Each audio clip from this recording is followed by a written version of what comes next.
Thank you for tuning in and welcome back, team. In today's episode of Home Buying Tips, you'll learn about the top 7 first-time homebuyer mistakes and how to avoid them. My name is Andrew Finney, your real estate geek. If you need help finding a top agent where you live, or if you simply want to drop me a line to say hello, my contact info is below. If you haven't already done so, please go ahead and subscribe to this channel now and like this video. Thank you. Okay, team, so let's talk about this. You know, as a first-time homebuyer, whether you're a first-time homebuyer, seasoned homebuyer, or anything, when you're getting ready to buy a home, it's the largest purchase that most of us will ever make. So choosing the wrong property can have apocalyptic consequences to your wallet and to your well-being, from your mind to your heart to your soul. Let's make sure that you know what the top 7 mistakes are and how to avoid them.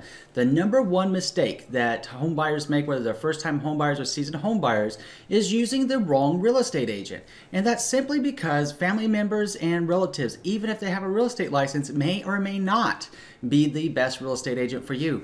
The easiest way to verify what's going on with a real estate agent is to Google them. Google their name. So a search query would sound something like Andrew Finney, Zillow reviews. You know, Andrew Finney, and Google my location, Las Vegas. You know, Google the agent and check and see what kind of online presence they have. And when you're doing that, what you're specifically looking for, and the reason that I mentioned Zillow is it's super easy to verify, is to see what their star rating is. Ideally, you want a 5-star agent, but anything above a 4 is going to be good, depending on how many reviews they have that are balancing out that star rating. With the reviews, you want to take some time and read them and make sure that you're comfortable with that person that you're contacting to help you buy your first home. So then the next thing you want to look at is sales performance the last 12 months. When you scroll down on that Zillow profile page, it's going to show you the total amount of sales that agent has, and right next to its star rating, it's going to say something like 18 or 20 or 30 sales in the last 12 months. That's their running 12-month average. Ideally, you want an experienced agent that has at least 12 or more closings in the last 12 months to ensure that you have the right agent that's going to be able to answer your questions, represent you aggressively, and help you with the home buying process. Someone that's already mastered the process. That's number 1. The second biggest mistake people make is shopping for a home and wanting to see homes before getting a loan pre-approval. I mean, think about this. You're out there, you're looking on Zillow, or you're looking at a website, and although Zillow is great to verify an agent, check recommendations, and online reviews, what a lot of these sites miss is actually giving you an accurate number for your monthly mortgage. And that's because your monthly mortgage is broken down into 4 parts. You have the principal, you have the mortgage interest, you have property taxes, and homeowner's insurance. All of those 4 things combined equal your monthly mortgage note that you're going to be paying. So it could be a difference of maybe like looking at a $250,000 home. It says that you would pay like an $1,100 or $1,200 a month mortgage. And in reality, by the time you factor in your property taxes and homeowner's insurance, you're looking at like maybe $1,400 or $1,500 for the month. So it's a big difference. And if you're thinking, oh, well, I'm benchmarking how much home I think that I can afford based upon that calculator, it's not going to do you any justice. The best way to get justice is to get a PAL. And I like to make acronyms as a retired Marine, right? All acronyms are always running through my head. So PAL means pre-approval letter. Consider the pre-approval letter your PAL, because you're going to know how much home you can afford.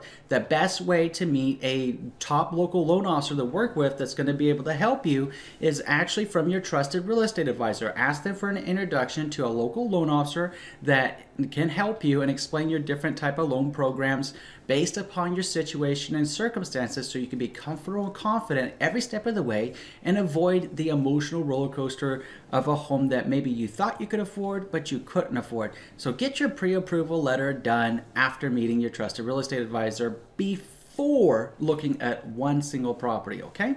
The third thing is maxing out your power, your spending power here. I mean, if you got approved for $500,000 home and you're talking about a really big mortgage at that point, why would you go there if you didn't need to? If you can find the home that you want, and let's say it's $350,000 and you were approved for $500,000, wouldn't it make sense to go ahead and just buy that $350,000 home? Because what happens is when you stretch your spending power out too much, your debt to income ratios go up. And when that happens, you're actually leveraging yourself, and that's whenever you hear of people having home buyer's remorse, or you hear of people that have over leveraged themselves and they feel like their house broke and it's slave to their mortgage. We want you to have a good life and enjoy your new home, not be a slave to your new home. So please make sure that you don't max out your spending power unless it's absolutely necessary for your case. But in many cases, if you keep an open mind, you can probably find something that you just absolutely adore and love for a lower price point. It's just something to think about and consider. The fourth big mistake is taking too much advice from outsiders. And what do I mean whenever I say outsiders? And it's a good question, by the way. So when I'm talking about outsiders, I'm talking about like parents, relatives, or friends that haven't bought a property in the market that you're buying, or might not have bought a property in a while. It may have been a strong buyer's market when they purchased, or it could have been a strong seller's market, or maybe it was a normal balance market. All of those kind of markets, a seller's market, buyer's market, or balanced market, present different challenges and different realities to getting into your first home successfully. So listening to too much of outside advice opposed to listening to videos like this and doing some reading and doing your research is going to actually hurt you, because you have these preconceived notions. Because let's face it, I mean, they're your parents, they're your family, your friends. You trust them, you like them, and that's why you turn to them. And it makes a lot of sense why you would do that. At the same time, please keep an open mind. Real estate is constantly changing. Contracts are constantly changing. Market demand is always changing. Market factors, market trends. These things are always like a fluid process. So what happened for one may not happen for another. Everybody's situation, the negotiations, and everything are completely different. Listen to your trusted real estate advisor regarding the market trends and conditions to best assist you in getting your new home. The fifth biggest mistake that first-time homebuyers make is saying, I don't need a home inspection. And right off the top, some people think that it's mandatory, some people think that it's not mandatory. Well, guess what? You actually do have the choice to either have it performed or not to have it performed. It is your choice. It is my highest recommendation, and I strongly recommend and suggest to you that you always get a home inspection and do not waive. Please, and I'm going to repeat it again, please do not waive your home inspection contingencies in a purchase agreement. What happens if you go in the contract and you want to cancel a contract because the home inspection was like showing holes in the roof and the seller wasn't going to fix it? That means that it would become your problem, and you have no right to back out of a contract based upon that finding because you waived the home inspection contingency. Now, we're not talking about like little bitty things with a leaky faucet or something that can be easily fixed with honeydews. I'm talking about those big ticket items with structural, electrical, plumbing, or foundation issues that might come up. And then you're like, I really wish I would have had a home inspection. If you forgone the home inspection, then what could happen is you walk into a nightmare, and now you're going to have home buyer's remorse, when we want you to have home buyers rejoice. So like rejoicing in the happiness of your new home as opposed to regretting your decision. So let's put comfort and confidence in your side. Remove all that fear, which, by the way, is simply false evidence appearing real. That's what fear is. It's an acronym. False evidence appearing real equals fear, right? So the best way to replace fear is with knowledge. And when you have knowledge, you have power. When you have power, you have confidence. When you have confidence, you have comfort. This is about you getting into your brand new home. This is about you succeeding. This is about you doing it right. And that's why you're watching this video right now, because you're extremely brilliant, you're extremely intelligent, and if no one has told you this yet, you're on the right track and you're doing a great job, and you just keep it up, okay? You're doing wonderful.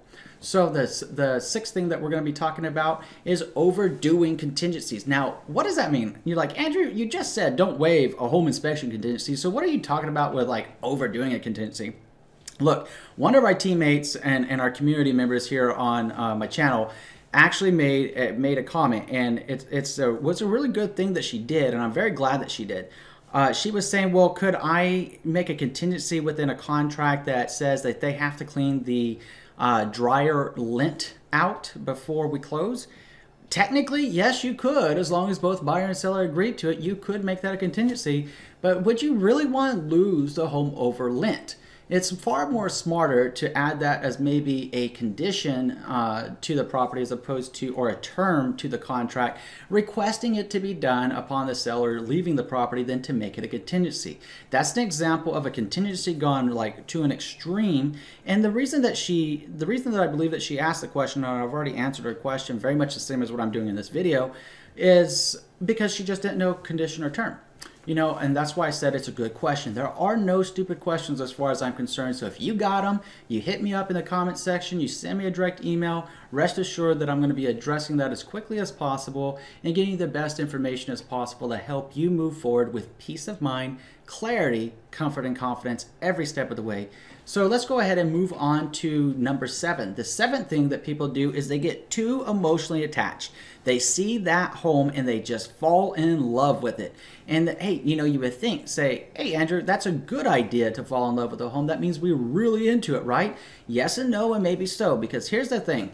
What happens in a really competitive marketplace whenever you're having multiple bids on a property and you've put your mind, your heart, and your soul into that property? Your emotions are so ramped up and so high, you're setting yourself up for straight up failure if you don't win that bid. And if you get into a bidding war on that property, you're setting yourself up for failure in the negotiations because you're not going to be using your mind and your gut. So you want to keep your mind and wits about you when you're negotiating on property, and you want to listen to your gut. If it doesn't feel right, it's not going to get any better. Of that, you can be certain. So don't let your emotions cloud your logic when it comes to buying a home.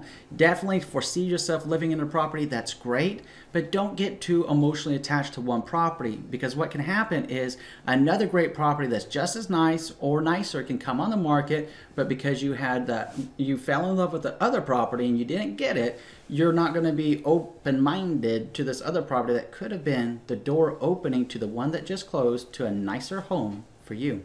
Keep that in mind as you're out there home searching. Now, it's your turn. Tell me what was the most impactful point of this video to you. Was it the first one about not using a wrong real estate agent to find the right real estate agent for you? Or was it the second point about the importance of your PAL, the pre-approval letter? Or was it number 6, not going too crazy with contingencies and listening to your trusted real estate advisor and their experience of how best to implement contingencies within your purchase offer? Tell us what's on your mind, along with any of your first-time home buying mistakes you'd like to share with us, or advice that you'd like to share with us in the comment section below. Now, if you what I'm going to do next is actually put my contact information up, so that if you need help finding a top agent where you live, or if you simply want to drop me a line and say hello, hit me up. I love to hear from you. Now, if you haven't already done so, I'm going to ask you to do 3 things. Number 1, please subscribe to this channel. Number 2, please like this video. Number 3, please share this video around with someone you know is going to be able to help. Thank you so much for watching today, team. Looking forward to coming back to you next time with another great episode of home buying tips. And between now and next time, I'm wishing you and yours a lifetime full of love, wealth, abundance, and happiness. Make it a great day.